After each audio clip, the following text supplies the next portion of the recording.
Hello, I'm Spencer, And I'm Joey. and we're going to be talking about 10 recommended games to get new people into the board game hobby and explain why this might be a good option for you, depending on what you want to call it. So some people are trying to phase out the usage of gateway games in favor of welcoming, whatever you want to call it. The whole idea about these games is, hey, here's a cool game. You don't play board games, but if you play this game, you're going to want to play more. And so how do you do that? How would you get somebody interested in board games? What do you think? You want a good friend to play. Maybe you have family that maybe it's boring at their house and you want to go over there and like play a board game or something. Mm-hmm. Like there's some really cool like games that you can get people started on. So I think that would be awesome. So why don't we start off? Do you want to go first? Yeah, sure. Well, why don't you just go ahead and tell me what's first on the list The here. first game on our list is the Quacks of Quedlinburg. The Quacks of Quedlinburg. It took me a while to play this once it finally came out, but people are always talking about how awesome this game was. And so this is a pressure luck game, and the way you get people interested in this game is, hey, you want to be a quack doctor from like the 1600s and put weird ingredients together and hope your pot doesn't explode? I mean, who's going to say no to that? Yeah. Right, yeah. And so there's a fun push your luck element to this. You're like grabbing stuff out of the bag. Should you pull ingredients out, or you might grab a cherry bomb and explode. It's not too difficult. It's got some great zany artwork to it. Now, what kind of new board gamer would you recommend this to? Just somebody that, I don't know about a specific person, but like you just gotta kind of test the waters of like, Sure. Oh, this person likes pushing their luck. They like playing not playing with fire, but you know what I mean? Like they like to take risks and that kind of Sure. thing. And they like there's that tactile feel of drawing out of the bag, that kind of thing. You can kind of pitch it in a fun, zany way of these weird ingredients like pumpkins. Well, that's not really weird, but like there's like crow skulls and stuff. And Ooh. yeah, just a good mixture kind of thing like that. So that was one that I thought would be a good one for the list. I see this game all the time on people's shelves, people's favorites lists. It's got to be one of those games that you could just show to somebody and they're gonna be like, "Oh, what's this all about?" And yeah, they might like it. This is a really good slam dunk. Several expansions for it too. So if they play the game, they can buy it and then they can add more expansions to it, and it can add more longevity to the game without them having to feel like they have to go buy 10 games. After they buy this one. If you want to get Quacks of Quedlinburg for yourself, so you can, or gift it to someone or anything like that, go to nerds.me/quacks. Quack, quack. Quack, quacks. Quack, quack. To get right. yourself a copy. The next one, number 9. We don't really have these numbered in order of best to worst or whatever. It's Not necessarily. It's just some 10 games. Yeah. Just a list of 10 great games. He's going to show it to us. I just recently played this one. This was introduced to me at Gamma, and I thought it's a new game, but this is great. This is going to be a great one to show people and then have a great time with it. Chicken.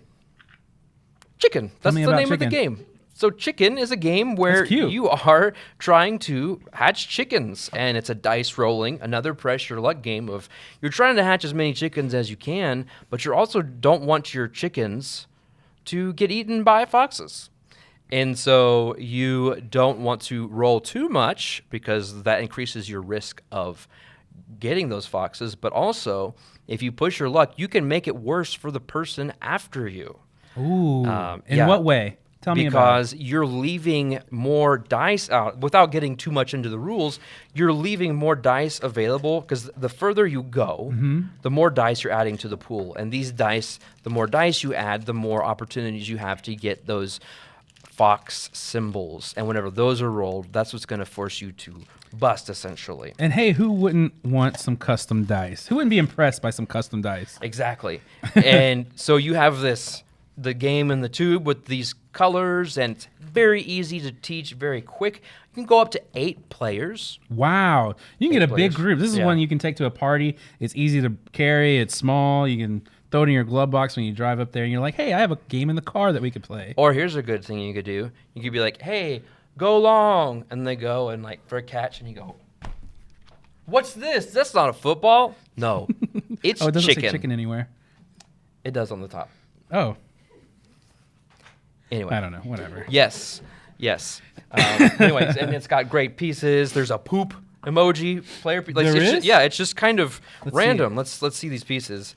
But you've got things you might expect in a farm, like a farmer, or a windmill. But then there's also, a little poo right there. I guess you'd expect that at a farm, but That's a cream. well, exactly what you would expect at a farm, I guess. So if you're interested in chicken, you can go to nerds.me/chicken.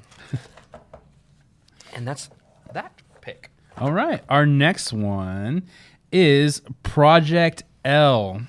Project L. Now, this one it's not the most eye-catching game, at least in the box, right? Not in the box, It's yeah. just, what's Project L? You don't really get a lot of information just by the box. To be honest, I love the minimal look of this box. It's so. cool, but it just doesn't tell you a whole lot about what the game is. Now, this game is about putting together Tetris-type pieces, the polyominoes of the different shapes you'd expect in Tetris. So you can be like, hey, do you like Tetris? Or even if they don't, you can say, hey, you know what Tetris is like. You're trying to fit pieces together, and that's what this is. It is a pretty easy to teach, get going game. And there's this competition aspect of trying to get the right pieces and filling in. There's a spatial element to it. And so a lot of people can connect with that. And the pieces they feel great. They're this tactile. They're not just cardboard. They've got a really good feel to them. What are they made out of? They're plastic. I want to right? say they're probably like acrylic. Yeah. Okay. But another great one that's just, you can grab somebody's attention by just saying, hey, you want to put some Tetris pieces together on the table? And that's another thing. That's really another thing great about the design of the box is that it doesn't look overwhelming. You're not going to show that to somebody and they're going to be like, that's a lot. You know, it looks very simple. I love that. Yeah. Project L. Another Project great pick. L. Another pick. The great thing about this list is, for me, a lot of them are games that I own and will hold on to for a very long time, if not forever, because I enjoy playing them repeatedly. And that's something else you want to look for in a welcoming game, is if you're using this game to introduce people to the hobby, you need to like it too, because you're going to be playing it a lot probably. Yeah. And so the next one for me is Downforce. Downforce is a blast. Downforce has a couple tracks out at this point. Now, I considered Heat. Heat is a new one. It's a great racing game. It's a lot of fun. But I think Downforce is, number one, a little bit easier to teach. And it's got two I don't want to say two ways to win, but you're focusing on two different things, right? So if you have people that don't really like racing, but they like betting, Yeah. this game is great. If you have people that like to focus on racing, there's that betting element there, but they could still win even if they don't bet. I guess you have to bet on yourself if you're good at think it's racing. really good to have multiple ways to win because, then the new player has a lot of chances to get that good feeling of winning. So, the way you would explain this is like, hey, this is racing game, but you really win by betting on the right car. So even if you don't win, even if you're not winning the race, you can still win the game if you know ahead of time, or if you start to figure out early on who's going to win that race and you continue betting the right way. But the great thing about that is that puts more into the card play element because you're trying to impact not only who's winning, but to make you be right when you bet. Like it's hard to explain kind of in words, but Isn't that like insider trading or kind something? of. But you may end up betting against a card. Because when you play a card, you have to move multiple cards. Like you're not just moving your own card, and so you have to pick and choose the right card to help the cars that will help you essentially. And so it's just a really fun racing. I've had so many funny moments happen in this game of like trying to shove people over off the side of the track. They can't move. They get bottlenecked. It's great. So Downforce is a great It sounds one. like a lot of fun. Sounds like there's a lot of action, like maybe for people that really want an action-packed game right off the bat. That's not too... and those standings can change very quickly throughout the game. So it's not, we got a runaway winner. No, things change. So And if you want to get that, you can go to nerds.me/Downforce. Nerds.me/Downforce. That's correct. And I Great think, with kids too. There you go. and I believe there are 2 expansions out for it currently. I didn't even think of that. Where maybe you want to show it to your kids. I didn't even think of that. Yeah. That's like such a simple one. It's because I don't have kids. But one I think is even better for kids is the next one on this list. The next one on our list is Colt Express. I can't get enough of this game. Tell me about game. So this game, first of all, Choo-choo trains. You're gonna draw people in with the table presence of this game because it is literally a 3D cardboard train that you've placed down on the table, and you play as train robbers in the Old West. There aren't a whole lot of executed Wild West games, and this is one of them. So you can say, Sweet. hey, you want to be a train robber and fight and compete against getting the most loot on this train? That's pretty exciting. That does sound exciting. And not just that, but hey, you want to make a plan and try to do your best, but then have everybody else mess up your plan and just everything breaks up into chaos? Then this is your game. It's fun because it's a programming game, so you plan your turn of, all right, I'm going to go up to the top of the train, I'm going to punch this person that's there, and then I'm going to pick up the loot that they dropped. And then when you execute those cards, you go around in order. You may move up to the top of the train, but that person's no longer there by the time you get there. So you end up punching the air, and there's nothing there. There's nothing there for you to pick up. You do one of those wild like Western movie like swinging and misses, and they go like twirling around. Yeah, I love that. Yeah, there's just things can go so wrong. And that's the one thing you do have to remind people or tell them ahead of time is like, just do your best. Have fun planning these actions, but the real fun of the game is just seeing these plans go haywire and what may happen. So that's Colt Express. It won the Spiel des Jahres the year it came out. Any game that's on that list of award winners is probably going to be a decent, welcoming game, and this one certainly is. And that you can get that at nerds.me/Colt. Again, another game with several expansions. I believe there's even a Colt Express big box. Big box that includes all of the expansions. We even have, I tracked this down on eBay, I think. It is literally a cardboard DeLorean. It's not officially licensed, but it is a time travel car is what they call it. And you put it on the front of the train, like the Back to the Future 3, and incorporate it into the gameplay. Can we get a choo-choo for this? Choo-choo! There you go. There, I'm satisfied. Okay. All right, number 5, we're down halfway through the list, is Jamaica. This is another great racing game, but this one, you're racing as pirates. Pirates. You'll notice that throughout this list, there's a good mixture of themes. We had chickens on a farm. We had racing and betting, and then we had a train in the Old West, and now we're in Pirates. Jamaica with pirates. Pirate territory. Yeah. The way this game works is you pick a famous pirate from back in that day. Anne Bonny, John Rackham, I forget all of the names, but they were actual pirates from back in the day. And you're going to be playing cards to either move your ship forward or backward, to collect coins, to get food, to get gunpowder, to have battles on the sea, but you're also trying to make it around the island of Jamaica. I would encourage the new person to like maybe come up with their own pirate name. What would your pirate name be? Beardy No Hair. Okay. Does that work? I don't think so. No, it'd have to be like Captain Graybeard or so something. Captain Beardy No Hair. Captain, yeah, sure. Okay, we'll take it. Captain Beardy No Hair. There we go. I like it. But what's cool about this is what happens is you roll, when it's your turn as the active player, you roll 2 dice, and it's going to have values on each one, and there's a morning action and a night action, and you as the main player get to decide which of those dice become the morning or the night action, the value for that. And so then everybody else has to make their decision of what card to play based on what you've done. But it's a very simple game. You play a card, you execute it, and then the first person, and it's not the first person around the island. It's another one of those. It's not just whoever crosses the finish line with. Are you shooting at each other with you cannons and stuff? If you land on the same space as another pirate, you will have a battle. Awesome. And so that's one of the things you have to decide. Do I want to collect food to feed my crew, or do I want to collect gunpowder to shoot my opponent? I want to shoot my opponent. Yeah, I figured. Yeah. But if you don't have food and you get to certain checkpoints, you have to like go backward until you're able to pay. So you have to have it there.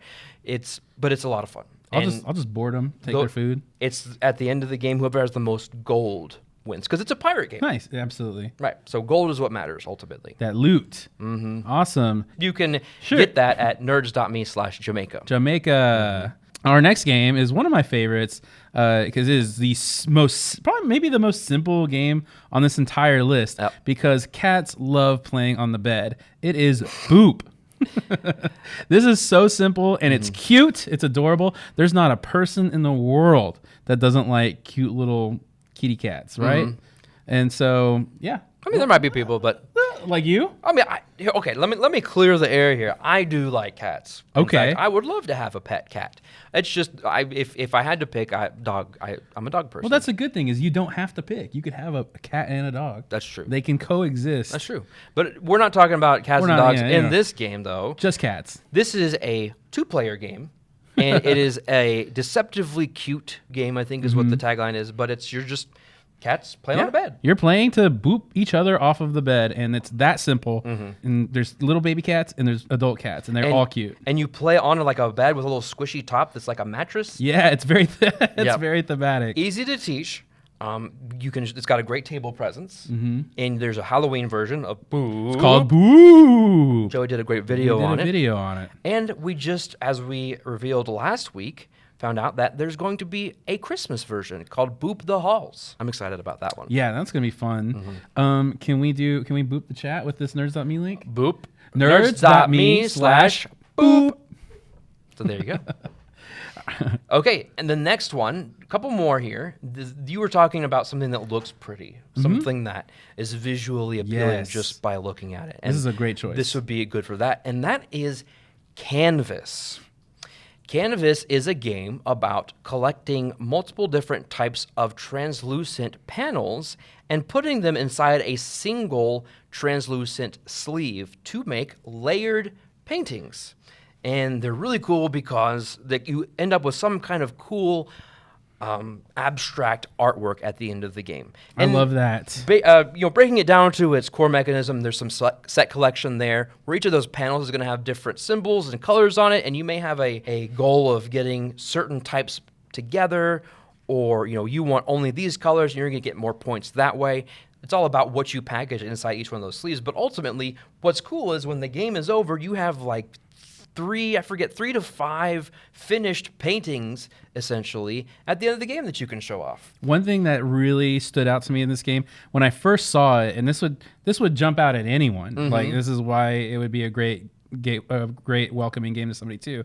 I looked at the box, and it was in its shrink wrap, and I noticed that the logo for the box was on top of the shrink wrap with like a little clear translucent logo, and I was like, that's kind of cool. Why would they do that? And I was looking at it, and I turned it on the back, and it had a hook. Yeah, you're meant to open the box, and you can hang the box up as a piece of art. Yeah, we did. It looks so cool. We owned this game for a while, and then we had it hung on the wall, and people would come in. Oh, that's cool art. No, it's cool. It's a board game. Yeah. So that was cool because it doesn't have to take up space on your shelf. You can just hang it on the wall. And so, that's awesome. Yeah, beautiful game. Hey, you want to come play this board game about making paintings? Sure, why not? Yeah. It's pretty. So that is Canvas. You can get that at nerds.me/canvas, and we have the latest expansions of that available as well. So our next one is another favorite of mine that I played for the first time a couple weeks ago here on stream, Kabuto Sumo. Who doesn't like playing as bug wrestlers? Bug wrestlers. Right. Yeah, the way that I love introducing this to people is that idea of like you're wrestling as these bugs, these beetles. The artwork is great, but it's like, hey, have you ever played one of those coin pusher games in the arcade where you put a quarter in and you try to push all the stuff? That's what the inspiration for this game was, because you have these round pieces and you're using your beetles to push your opponents off, and it comes from that mechanism. So people have that connection of, oh, that's cool. I love getting that. Oh, that's interesting. That's unique. That's a unique idea for a game. It's visual, and then people are like they're playing as a silly character, so it's funny, and then you're just it's so simple. Yeah. It is. It's just you have a card that tells you what your beetle is, and you can have a special ability if you want, or if you want to keep things simple, you just don't. And you say, hey, all you got to do is push your beetle in, and you want to try to knock your opponent off the ring. Or try to make them run out of their pieces. That's Highly simple. recommend this for a new gamer. Yeah, I think anytime you can put in one of your rotations of introducing people into some kind of dexterity game, those are just always great to hold interest for people at the table to see things moving around like that. All right, we're down to... Wait, if they want to get that, they can go to nerds.me/Kabuto. Nerds.me/Kabuto. Kabuto. Kabuto. With a K and a B. Yes. Final game on this list for this segment of Welcoming Games is one of my favorites. It is talking about peaceful, chill games. This game is called Perkz. You may have heard of it. This is a game about hiking through parks, the national parks. And this game was made by Keymaster Games in association with 59 Parks, which is a group that makes this beautiful artwork for our national parks. And in this game, you're just walking down this path, and as you go along, you're going to collect things like sunshine and water. Oh, that's nice. And mountains and trees and stuff, and then you're going to turn those in to visit the parks. And so that's the main thing, is you're trying to visit these parks and collect these cards that have points on them. But again, it's a beautiful game. You can really use this for people that like nature. My sister is a hiker. She loves hiking. And so I said, hey, this game's about hiking. She said, count me in. Did she like it? Oh, she loved it. Did she become a big board gamer after she played it? Well, she kind of has to be a big board gamer because she's in my family. Yeah. But no, she loved it. Okay, cool. Yeah, Perkz is great. It's got several expansions as well. There's even an even simpler version of this game called Trails that kind of takes the basic elements. So if you want something that's even easier in a smaller box that takes a little bit less time, you can look at Trails. But ultimately, like the whole experience that Perkz has to offer, I put this on my list of you should have this in your collection. Like just if you want essentials for a collection, I think Perkz belongs in there. It's got a cute bear on it too. Yeah, the bears are cute. So if you want to check out Perkz, you can go to nerds.me/Perkz. And there you have it. That's our list. There are 10 games. Now, that's not to say that if it's not on this list, we don't think it's a great one. We just have, limited time and space. But hey, right now, I think will be a great time to find out what you guys think. Let us know in the chat what are some great games that have worked for you when introducing people to board games, or what got you into board games, or games you think. I mean, Carcassonne is one that people say. Carcassonne, absolutely. I mean, Miss Silver Carcassonne was a lot of fun to play. Yeah. I played it early on. Azul, a lot of people say Azul is a good one. I think Azul is a great one to show people. I didn't put it on this list just because I think like the ideas behind these games, like, oh, you're cats. Oh, you're doing painting. Oh, there's you're something for big everybody on bugs. this list, yeah. right? Oh, these are tiles you're trying to put it. Like for me, these kind of topped that out. But I did see someone has been saying Star Realms a lot. Star Realms is very short and simple. It's a great introduction to deck building games. And it's small. It's like this big. Geek says Love Letter. You're a big fan of Love Letter, right? I don't know about big fan, but it's a good game. I've got Batman Love You got Letter. the Batman one. Yep. Gotcha. Okay, cool. Yep. Quest for El Dorado for drafting. I haven't played that, but I've seen it and I have wanted to ever since I learned about it. You know what I also want to know? I want to know your success stories. What kind of success stories do you have introducing somebody to a game, and have you had any failures too? I could see there being lots of failures. Things could just go wrong. You think that in your mind, oh, this is going to be great. Root is going to be great. We're these little woodland animals. Yeah, it's cute. Nope. It's just insane. Nope. Imagine Eric says Flamecraft is easy for beginners. Ooh. Good one there. Flamecraft is awesome. Yeah. Space Alert was a great success for you. Really? Really interesting. I bought Space Alert. Space Alert is an older game. It's one of those programming games, but it's cooperative and it's real time. And so I never actually got into playing it because it was early on in my board gaming journey and I couldn't figure it out. So that's cool to hear that it worked out for you. Nice.